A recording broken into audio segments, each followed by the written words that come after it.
Akin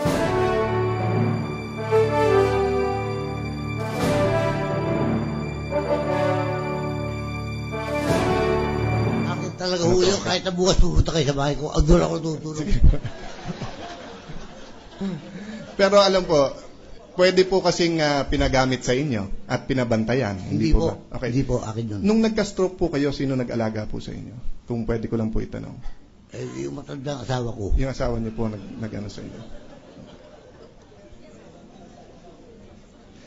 Close ba ho talaga kayo sa mag-asawang Corona o hindi po? Paki-describe po yung relationship mo sa kanila. Ang relasyon ho namin yan, nung grade school pa yan, high school na ako, dahil 7 years at ako dyan eh. Ngayon, nakita ko yan nung araw na sa Ateneo, grade school. Eh di, siyempre, malaki difference, hindi masyadong pinakakausap yan. And then, nagkita nga kami, nang malaban ko siya may-ari ng property because of the broker. Nung malaban ko, sana nalaman ko earlier para hindi na ako nagdaan sa broker, para yung may tatawad ko sa presyo, hindi na siya magbibigay ng komisyon. Sino po yung broker? Naalala niyo po? Mrs. Something. Ando din sa maskina nakatira. I forgot the name. Kasi po kanina, late po ako dahil masama pakiramdam ko. Opo, Pero pinapanood ko. Kayo dyan kanina, kayo nga hinihintay ko magaling po kayong witness. Talagang. Kaya lang po, medyo masama pakiramdam ko. So, pinapakinggan ko po kasi yung si Justice Cuevas, tinatanong yung relationship mo. Sabi mo, inaanak, kinakapatid, di ba? Opo. Kaya lang nung tinanong ka kung nag-uusap ba sa telepono, hindi ko nga ho nakakausap yan. Pero bayad po kayo, wala kayong utang sa mga Corona? Wala ho. Kasi usually pag 20 years kayong hindi nag-usap, either may utang na tinataguan o kaya magkagalit. So kung close po talaga kayo, ni sa mga party po ba o family gathering, hindi kayo naiimbita? Dahil nung mawala na yung father ko at saka father niya, dahil magkabarkada ho yun eh. Hindi na huli kami masyado nagkikita. Kasi po, dun po nagkakaroon po ng diskusyon ngayon kung bakit kayo nagtiwala at hindi nyo nilipat yung titulo at sabi nyo close kayo. Opo. Pero ngayon sinasabi nyo po, magkadugo kayo pero hindi naman kayo nag-uusap 20 years na hindi kayo Hindi ho, ito, bali, ang tinatawag natin sa Tagalog, kinakapatid. Opo. Yun lang. Pero second cousins din po. Opo. So, dalawa relasyon nyo. Hindi, ang mother niya, ninang namin sa wedding. Nung unang asawa ko. But aside from that, isa kang koronado, so sa dugo, magka-related din po kayo. Opo. Pero yung kung close kayo, in the sense na meron po ba kayong personal relationship? Wala ho ba siya? Wala ho. Pero yet, nagtiwala pa ho kayo? Tiwala nga ho ko dahil barkada nga ng tatay niya. Nakaraan mga araw po, napanood nyo po yung madre sa TV. Opo. Nung napanood nyo, nakita nyo may away sila sa property. Opo. Hindi kayo medyo nagdalawang isip, kailangan ko ba ilipat na yung titulo na to? Hindi ho. Dahil naniniwala malaki tiwala ko dyan. Oo. Even if hindi kayo ganun ka-close sa kanila. Opo. Anyway, Tatlo mga kapatid dyan eh. Kilala ko lahat yun. Si Arturo, tapos si Ruben. So, ibig sabihin po, kilala nyo sila, wala lang kayong personal relationship, but because of your parents and their parents, nag-isip na ba? Sa absolute dito sila, sa akin ho at titulo. Yung anak nyo po nasa abroad pa po, nandito na? Kaalis lang ho. Kaalis lang. 2 months ago.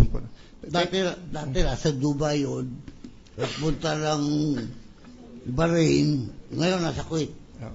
Well, kanino ba talaga ang property na yun? Salamat din ho sa pagtatanong niyo. Buti dumating kayo. Salamat po. Mr. President? Yes. Mr. President, Senator Loren Legarda wishes to be recognized. The gentle lady from Antique, Malabon, and the Philippines. Thank you, Mr. President. After all the questions that have been asked, what we just need to ascertain is whether the property really belongs to Mr. Vicente and whether indeed it was a simulated sale or whether the property actually belongs to him. Kaya karagdagang tanong lang po, Mr. Vicente, banggit kayo ng banggit ng asawa nyo. Hindi ako sigurado po kung nabanggit nyo yung pangalan po ng asawa nyo. Sino po yung asawa nyo? Yung pangalan po. Pangalan? Opo. Apelyido Morales. Hindi, kayo po, Mr. Vicente. ang asawa po nyo, Estrelita Morales. Vicente. Opo. How long have you been married? Kanong katagal na po kayo? Naku po, tagal na rin ah. Do you live 46 years. Estrelita Morales Vicente? Opo. Yes. Kasama po nyo ang inyong asawa sa inyong bahay? Opo.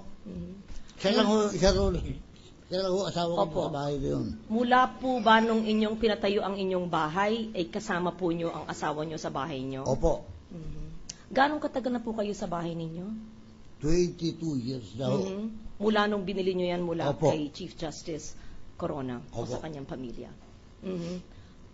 Paano nyo mapapatunayan kaya sa amin na talagang doon kayo nakatira at nasa inyo ang property, maliban sa pumunta kami ron na wala po kaming panahon? Ang katanungan ko po ay, meron kaya kayong kamag-anak sa gobyerno o kakilala dito na nakapunta na sa bahay nyo, sa Vicente side, Morales side, o maski sino man na maari makatestigo na talagang sa kanila yan, nakatira sila dyan. At hindi kay Corona yan, kundi sa Vicente family. Is there anyone in this room or anyone at all that we could probably know who can say that you actually own the property or your house? Mga kilala ko, mawawala na sa Supreme Court eh. Ano po? Mawawala na sa Supreme Sino Court. po? Hindi pa. Yung dalawa na doon pa, yung isa wala na. Conchita Carpio Morales. Bali, yung asawa, pisang buo ng misis ko. Ulit po, Estrelita Conchita Carpio Morales. Estrelita Morales Conchita Vicente, Carpio Morales. Ombudsman, Ombudsman. former Justice Opo. Conchita Carpio Morales. Nagpupunta ko sa bahay. Did he testify on that earlier? That's why. Did he testify on that earlier? Oh, okay.